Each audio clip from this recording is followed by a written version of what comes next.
ये कुछ questions design किए हैं वो करते हैं पहले। देखिए अभी अभी हमने क्या पढ़ा कि स्क्वायर रूट ऑफ ए को स्क्वायर रूट ऑफ बी में आप लोग क्या नहीं कर सकते, ऐड नहीं कर सकते। तो इसका मतलब अगर आपके पास क्वेश्चन आ जाता है √2 प्लस √3 तो क्या इसको √5 कहना सही होगा? इज इट ट्रू और false? It is totally false, क्योंकि ये ट्रू तो नहीं है, हमने प्रॉपर्टी चेक कर ली है।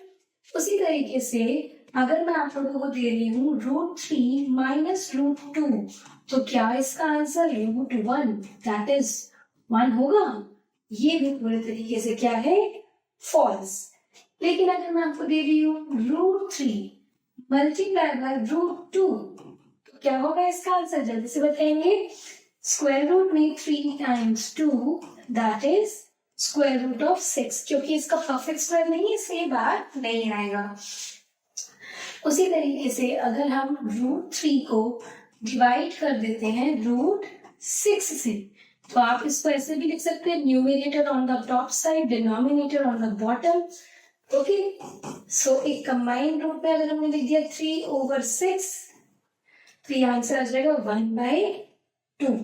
सो ये आ गया स्क्वायर रूट ऑफ 1/2, या फिर आप इसको ऐसे भी लिख सकते हैं 1/√2।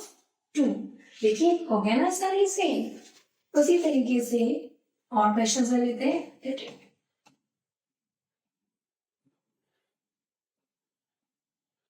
अब लेकिन अगर मैं रूट सेम रूट ऐड कर लूं, √a प्लस √a, अब क्या होगा? अभी तो हम लोगों ने सीखा कि मोनोमियल इर्राशनल नंबर्स जब अलग अलग होते हैं तो उन्हें एक रूट में कंबाइन ऐड नहीं कर सकते। यही सेम काम हम मोनोमियल सेम इर्राशनल नंबर्स में भी करेंगे कि हम इन्हें कंबाइन करके स्क्वायर रूट के अंदर 2a ऐसा नहीं लिखेंगे। तो फिर हम इन्हें क्या लिखेंगे? हम देखिए हम क्या करेंगे, √a कॉमन निकाल लेंगे। अगर ये √a बाहर कॉमन निकल गया तो ब्रैकेट के अंदर अब क्या बचेगा? हमें पता होना चाहिए ना कि हर नंबर का जो एक मल्टीपल यानी कि एक फैक्टर होता है वो क्या होता है, 1 होता है। यानी कि अगर कोई नंबर हम कॉमन निकाल के बाहर कर लेते हैं तो उसके बाद भी पीछे क्या रह जाता है, 1 रह जाता है, राइट। तो यहाँ पर भी 1 बचा प्लस दूसरी तरफ भी हमारे पास 1 बचा, तो आंसर हमारा क्या आ गया, 2√a।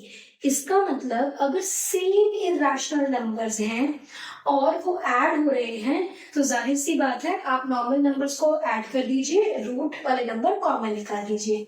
अब यही चीज अगर मुझे सब्ट्रैक्ट करनी हो, जैसे √a में से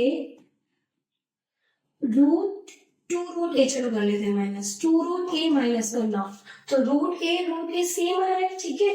तो हम क्या करेंगे, √a बाहर निकाल देंगे, ब्रैकेट के अंदर क्या बचेगा, अगेन देखिए इसको छुपा लिया, इसके अंदर क्या बचा, 1 बचा, ठीक है। सो हमारे यहाँ पर क्या आ जाएगा 1, और अगर यहाँ से √a छुपा लेंगे तो क्या बचेगा 2, अंदर साइन क्या है माइनस का, 1 - 2 हो गया, ठीक है।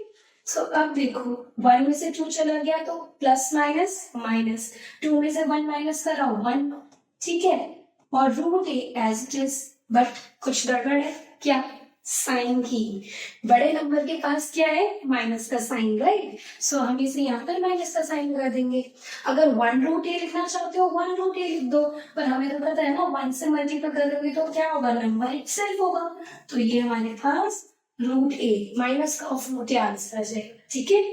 सो इसी तरीके से हम बाकी के क्वेश्चंस भी कर सकते हैं।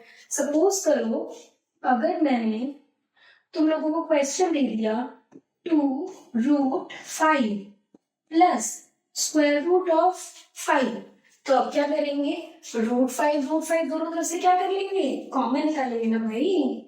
तो √5 कॉमन निकाल लिया, ब्रैकेट के अंदर बचा 2 प्लस 1, आंसर आ गया 3√5।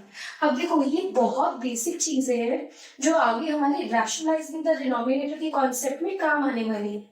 लेकिन अगर हमने इन्हीं बेसिक्स पर काम करना छोड़ दिया तो क्या होगा, रैशनलाइज के जब 4 नंबर के क्वेश्चन आएंगे ना, सारा 0 नंबर लेकर आएंगे, तो वो नहीं लाना है, तो बेसिक से पहले काम करना है। ठीक है। अब ऐसे ही हमारे पास अगर होगा 6√7, एक और क्वेश्चन कर लेते हैं। अगर 6√7 है और इसमें से हम माइनस कर रहे हैं 3√7, तो जल्दी जल्दी बता दो क्या आंसर आएगा। 3√7। मैम आप भी ना क्या क्या सवाल पूछती रहती हो, आसान से तो देख लो क्वेश्चन। सर इस तरीके से हम कुछ क्वेश्चंस कर सकते हैं। अगर हमें मोनोमियल को मोनोमियल से मल्टीप्लाई करना होगा तो, यानी कि एक और नई प्रॉपर्टी, हाँ देखते हैं। देखिए अगर मैं √a को √a से ही मल्टीप्लाई कर रही हूँ, तो ये रूट के अंदर मैंने अभी आपको क्या बताया कि भाई इरेशनल नंबर्स है, मोनोमियल्स है, तो एक साथ कंबाइन लिख दो। तो यानी कि a multiply by a, but square root का रूल क्या कहता है कि जिस नंबर का पेयर बनेगा उसी नंबर को आप रूट से क्या कर देंगे, बाहर निकाल देंगे। तो हमने अगर इसको बाहर निकाल दिया तो हमारा आंसर a। इसका मतलब जब सेम इरेशनल नंबर्स एक दूसरे से मल्टीप्लाई होंगे तो हम उनके रूट को कैंसिल कर देंगे। लेकिन यहाँ भी एक कंडीशन है, इवन नंबर ऑफ टाइम्स होना चाहिए, ऑड नंबर ऑफ टाइम्स नहीं। क्या मतलब इवन एंड नॉट, देख लेते हैं ना। देखो अगर ये √a है, √a से मल्टीप्लाई हो रहा है, तो ये 1 और ये 2 बार आ रहे हैं। 2 मतलब क्या हुआ, इवन नंबर, तो इसलिए आंसर a हो गया। लेकिन अगर मैं यहाँ पे लिख दूं √a multiply by √a multiply by √a, अब बताओ ये कितनी बार आ रहा है, 3 बार ना। तो 2 बार का तो हमारे पास आंसर आ गया a, क्योंकि 2 बार का आंसर a आ जाएगा। तीसरी बार क्योंकि उसका कोई पेयर नहीं है इसलिए वो रूट के अंदर ही रह जाएगा, तो हमारा आंसर हो गया a√a। करके देखिए कुछ क्वेश्चंस, चलो करते हैं। मतलब अगर मेरे पास क्वेश्चन आ जाता है √7 मल्टीप्लाई बाय √7, तो आंसर जल्दी बताएंगे क्या आ जाएगा, 7 नंबर सिर्फ रूट हट जाएगा, कैंसिल हो जाएगा। उसी तरीके से अगर मेरे पास आंसर क्वेश्चन होता है 2√7 मल्टीप्लाई बाय 3√7, अब थोड़ा कुछ एडवांस लेवल का आ गया क्वेश्चन। √7 को √7 से मल्टीप्लाई करेंगे तो आंसर 7 बनने वाला है। लेकिन बाहर जो नंबर्स हैं अब आपको यहाँ पर उन्हें भी मल्टीप्लाई करना पड़ेगा, ठीक है। सो 2 × 3 is 6। अब क्या ये नंबर 67 है, नहीं, इतना भी वियर्ड नहीं होगा आंसर। ये 2√7 मल्टीप्लाई हो रहा है और 3√7 भी मल्टीप्लाई हो रहा है, तो यहाँ पर भी 6 × 7 हो जाएगा मल्टीप्लाई, तो फाइनल आंसर आ जाएगा 42, ठीक है।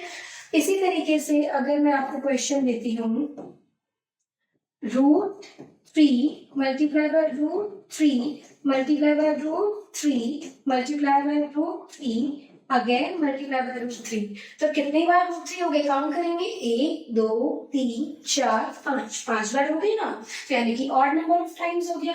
मतलब अगर इवन माइनर के हम पेयर बना लें तो इनका तो 3, एक पेयर का एक नंबर बाहर आ जाएगा, तो 3 × 3, बट जो नंबर बाहर नहीं आ सकता वो रूट के अंदर रह जाएगा। तो फाइनल आंसर इज 9√3, ठीक है।